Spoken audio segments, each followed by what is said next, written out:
To Rita Ranch, a community there is frustrated with the safety of Marianne Cleveland Way. A 16-year-old girl tragically died in a crash Monday morning. And then two separate crashes were reported to Tucson police the following day.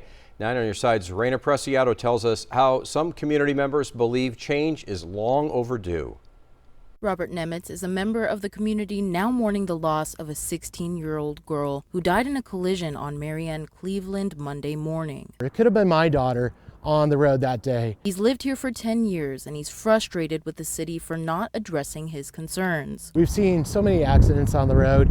It's crazy. It's local people, first responders, that are pulling people out of these cars and not our representatives who have been asleep at the wheel. He says he started his outreach to Tucson City Council member Nikki Lee, asking to help the road become a 2-lane divided road with a passing lane back in 2020. He did not receive a response and says he and other residents have called many times. The city really has been non-responsive. I got several emails here from Ward Ford and Nikki Lee's office, and it's really becoming a political issue out here because of the fact that we're looking for representation, and that representation seems to be missing in action or asleep at the wheel. He says he started seeing the collisions in 2015 with the growth of the community and has documented them over time. He really started advocating for change when 2 wrecks involving school buses happened at the beginning of 2017. He asked the Tucson City Council for the funding to add the stoplight on Marianne Cleveland Way and Atterbury Wash, which went up in 2018. Now he hopes the Regional Transportation Authority will allow for funding to widen the road. He says this would serve the area because it has grown and still continues to grow.